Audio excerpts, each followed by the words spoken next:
তো আল্লাহ তাআলা নূহ আলাইহিস সালাতু ওয়াস সালাম বলতেছেন, হে নূহ পয়গম্বর, তোমার জাতি, তোমার বংশ শেষ হয়ে গেছে, তোমার নবুওয়াত দায়িত্ব তো আর নাই, তোমার এখন কোনো কাজ নাই।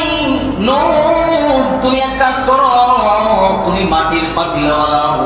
হযরত নূহ আলাইহিস সালাতু ওয়াস সালাম কি বললেন? তুমি শুধু মাটির পাতিলা বানাও, মাটির পাতিলা বানাও। নূহ আলাইহিস সালাতু ওয়াস সালাম বলেন, আল্লাহ, মাটির পাতিলা দিয়ে তুমি কি করবা? আল্লাহ তাআলা বলছেন, তুমি বানাওই না। নূহ আলাইহিস সালাতু ওয়াস সালাম যেহেতু কোনো কাজ করো নাই, মাটির পাতিলা বানাইতে শুরু করেন। বানাইতে বানাইতে বিশাল বড় পাহাড়ের মতো স্তূপ দিলেন। আল্লাহ তাআলা বললেন, নূহ পয়গম্বর, আর বানাইতে হবে না, আর বানাইও না। নূহ আলাইহিস সালাতু ওয়াস সালামকে আল্লাহ তাআলা বললেন, এই নূহ পয়গম্বর, হাতের মধ্যে একটা বড় লাঠি, হাতের মধ্যে একটা লাঠি লও। কেন বললা, লাঠি দিয়ে কি করবো? আরে লাঠি একটা হাতের মধ্যে লও, আর যে পাতিলা গুলা বানাইছো এক সাইড থেকে একটা একটা পাতিলা গুলা বাইরে বাইরে ভাঙ।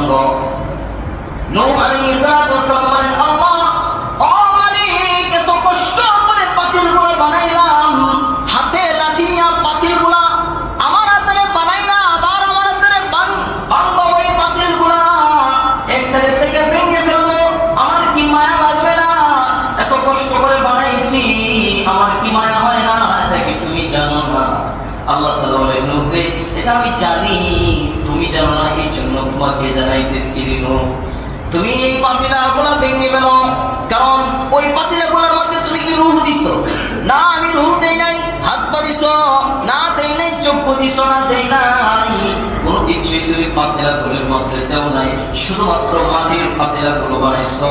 এটাকে ভাঙতে তোমার যদি কষ্ট হয়, আমি আল্লাহ তাআলা যেই বান্দাগুলাকে আমি আল্লাহ তাআলা বানাইছি, ওই মানুষগুলাকে, যেগুলাকে মহাপ্লাবন দিয়ে শেষ করে দিয়েছি, তাদেরকে বানাইতে আমি আল্লাহর কি কষ্ট হয় নাই? তাদেরকে আমি আল্লাহ তাআলা রূহ কি দেই নাই? তাদের জন্য আমার কেমন মায়া লাগবে? নূহ, তুমি একটু চিন্তা করে দেখো। আল্লাহু আকবার।